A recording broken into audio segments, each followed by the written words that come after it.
Tucker Carlson is a staff writer for the Weekly Standard. Good morning. Thanks for being with us. And that's how Tucker Carlson's first appearance on C-SPAN began, taking audience calls, December 30th, 1995. Between 1995 and 2015, Tucker Carlson appeared on C-SPAN call-in programs 17 times. In this episode of C-SPAN's The Weekly, you'll learn personal information Tucker Carlson shared about himself during 20 years of taking calls and talking with the C-SPAN audience. Tucker Carlson was described this way in a February 28, 2023 Washington Post article. No one in the media has been this influential on the right since the prime of Rush Limbaugh. In fact, Rush Limbaugh was in his prime, having just been named an honorary member of the House Republican freshman class, when Tucker Carlson made that first appearance on C-SPAN, December 30th, 1995. Well, I grew up in a town called La Jolla, California, which is in San Diego County. And I left there to go to school back east. I went to school in Connecticut at Trinity College in Hartford. And then I left there in 1991, got married, and moved to Washington and began writing for a magazine called Policy Review at the Heritage Foundation. I spent a couple of years there, and then I went to Little Rock, Arkansas to write editorials for the newspaper there, the Arkansas Democrat-Gazette, for a man named Paul Greenberg. Mm-hmm. And I came back about a year and a half ago to write a book on crime, which I'm just finishing up. And in August, I came to work at the Weekly Standard, which started in September of this year, publication. 2 years later, May 12, 1997, Tucker Carlson appeared on Washington Journal again to discuss an article he wrote for the Weekly Standard about Al Gore. And he revealed something about his own politics. In this piece, Mr. Carlson says that, and I'll read you some of the things he says about Al Gore. He's insincere, slippery, and most of all, guilty of something. Your reaction?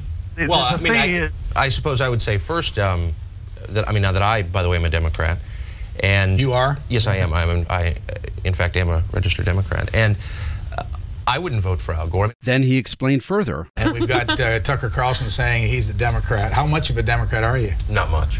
And in fact, you know, my sympathies generally are complete with the Republican Party. In fact, to be clear about that, I'm a registered Democrat because I lived in Arkansas for a time, and it's impossible to really have fun voting in Arkansas if you're not a Democrat because you can't participate in the primaries in a meaningful way. More Tucker Carlson biography when he responded to a Washington Journal caller 2 years later, September 24th, 1999. The majority of Americans do not live inside the Beltway, although I did at one time. And I certainly think that he should think about how people live in the rest of America, because inside the Beltway, they just stop thinking.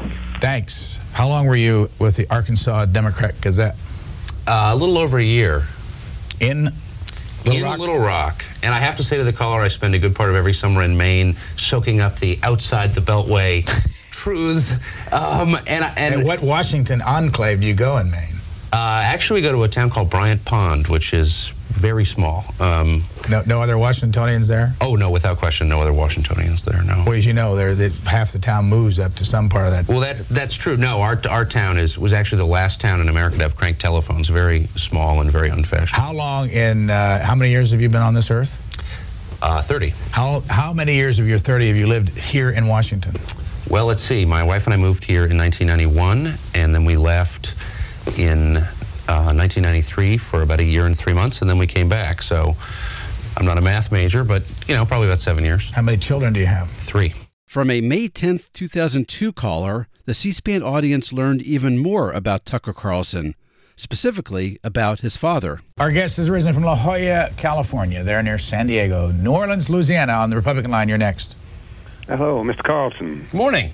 Good morning. I enjoy both your programs, this one and the Crossfire. I'm just wondering, are you related to Margaret Carlson?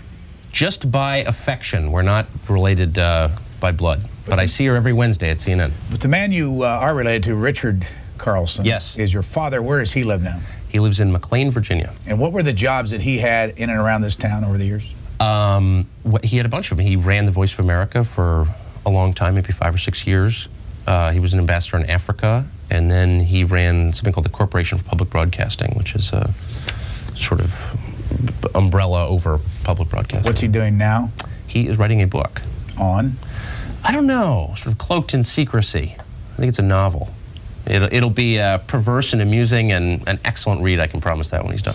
Footnote, in 2014, Richard Carlson published a satirical novel, Snatching Hillary. Also during that May 10, 2002 appearance, the C-SPAN audience learned that Tucker Carlson has an interest in rubber bands. Here's an ad on the back of the Weekly Standard. Do you still write for that? Occasionally, I'm still in the masthead, still collecting a massive Weekly Standard-like salary. It's time to settle the score. Begala, Carvel, Novak, Carlson, and the new Crossfire boxing matches, round 6 and all that. Well, if you'll notice, if you look carefully at that photograph, you'll see that I'm actually winning, not that it's a surprise, the arm wrestling competition with Paul Begala. And you also have the traditional rubber band on your left. Yes, I do. In fact, I stole a new one from C-SPAN this morning from your pile of rubber bands. You did that the last time you were here. Yeah, I always did. This is where I got my rubber bands. Tucker Carlson's most recent appearance on a C-SPAN morning call-in program was April 9th, 2015. He was then the editor-in-chief of the Daily Caller. Tucker Carlson explained why the Daily Caller had both a bar in the office and a chaplain on the masthead. He's an adjunct chaplain. His name is Billy Cerveny, and he's the pastor of a Presbyterian church in Nashville, Tennessee. He's also our college roommate. We believe in larding up the roster with a lot of former college roommates. Because, like, why wouldn't you if you had your own business?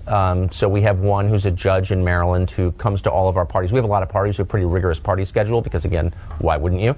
So, yes, but our chaplain's not actually on site. We could use him here more often. We do have a bar in the back. We have a Daily Caller bar built by Brian Danza, one of our employees, and a brilliant carpenter, and we do host parties there. And it's a pretty, in general, I would say it's a pretty rigorous work environment, and we ask a lot of the people who work here. And so, in return, we do provide free beer, and we also spend several $100 a week on Pop-Tarts, which are for free for everyone, and you can sleep here if you want, and some people do. And so that's kind of the trade-off. We don't pay well, but I think it's an interesting job. The metabolism's really high. It's intense. They're great people. And if you want beer and Pop-Tarts, we can cover that. Finally, we noted at the beginning that Tucker Carlson's first appearance on C-SPAN was 1995. That was the year Rush Limbaugh was named an honorary member of the freshman House Republican class for his role in helping Republicans take over Congress. What did Tucker Carlson think of Rush Limbaugh? Here's a call he took on C-SPAN, September 18th, 2000. Hi, this is Cincinnati, and let me tell you, Bush is going to carry Ohio 100%. Tucker, I'm real disappointed in you. Just making fun of Rush Limbaugh. I listen to Rush every single day for 3 hours. We go out to lunch every day, my husband and I. I'm 70 years old. I stood in line to see Bush in the rain at 70 years old. That's how much we love him. And Rush is the only one that we have standing up for Bush. I'm ashamed of you, tell you the truth. When you're on C-SPAN, you don't stand up for the conservatives. You have gone over, I wouldn't even be on C-SPAN, CNN rather, not C-SPAN, CNN. They are so against Bush, and you sit there with Margaret Carlson and practically agree with everything she says. So we're just not for you at all. Thank you very much. Well, happily I'm not running. I agree with almost everything that Rush Limbaugh says. I just think, he's an egomaniacal blowhard, and I can't bear to listen to him. By the way, the caller's prediction was on the money. George W. Bush did beat Al Gore in Ohio in 2000. In fact, Ohio was one of 9 states that voted for Bill Clinton twice that George W. Bush managed to flip. Speaking of Republican presidents, one last thing. At this point, you might be wondering, during any of his 20 years of C-SPAN call-in appearances, did Tucker Carlson ever mention Donald Trump? Actually, yes. October 19th, 2011, talking about the 2012 presidential campaign. There's so much volatility just beneath the surface in American life, not just in the Republican Party, that, again, if there was ever a year where something truly weird happened, where Obama stepped down and Joy Behar ran as the Democrat and, Donald Trump became the Republican nominee, unlikely, but if there was ever a year, this is it. And now, our bonus clip. This time we're going to do something different. We're going to set up our bonus clip with a different clip. This one. Here's Tucker Carlson responding to a caller on C-SPAN's Washington Journal, May 10th, 2002.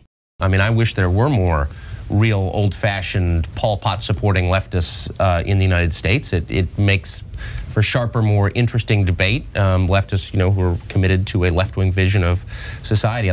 Now, building off that observation, our actual bonus clip, and it's not from Tucker Carlson. It's from a guest who appeared with Tucker Carlson on C-SPAN 2 years before that, March 20th, 2000.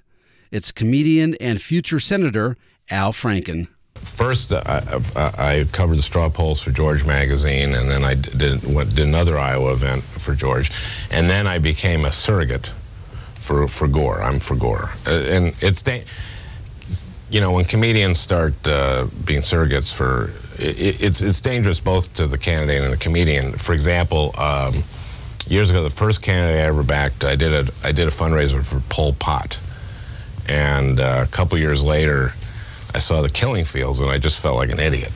That's it for this episode of C-SPAN's The Weekly. Want more Tucker Carlson on C-SPAN? It's easy. Just go to cspan.org and use the search bar on top. 48 appearances to choose from, including several times on Book TV, plus interviews and panel discussions we've covered as recently as last year. Thanks for listening, and happy searching.